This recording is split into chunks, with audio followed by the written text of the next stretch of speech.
కొత్త గణేశ్పాడు గ్రామం నిన్న సాయంత్రం పోలింగ్ అయిన తర్వాత అందరు చూశారు.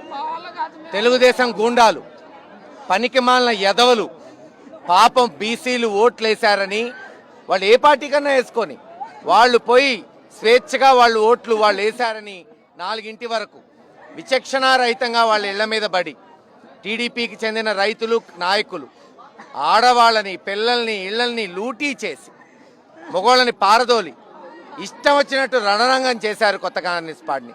నేను 100 సార్లు చెప్పా ఎస్పీకి, ఇక్కడ నువ్వు స్పెషల్ ప్రొటెక్షన్ ఫోర్స్ పెడితేనే నీకు కంట్రోల్ అవుతుంది అని.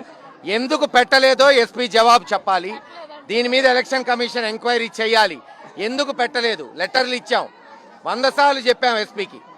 ఎస్పీ వెంటనే విజిట్ చేస్తాడా చేయడా అతనికే వదిలేస్తున్నా. ఖచ్చితంగా విజిట్ చేయాలి, న్యాయం చేయాలి. ఎవరైతే ఇళ్ల మీదకి పోయి దాడి చేశారో దాంట్లో ఆడోళ్ళు ఉన్నారు, ఊరు బయట వాళ్ళు ఉన్నారు, వాళ్ళ పేర్లు ఇస్తారు. నిజంగా ఎవరైతే దాడిలో ఉన్నారో వాళ్ళ పేర్లు ఇస్తారు.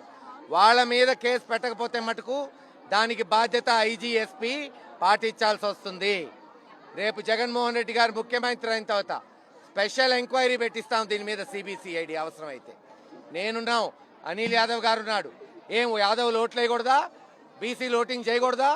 మీ జాగీరా, మీ అబ్బగాడు జాగీరా ఓటింగ్ అంటే, ప్రజాస్వామ్యం అంటే? ఎవరో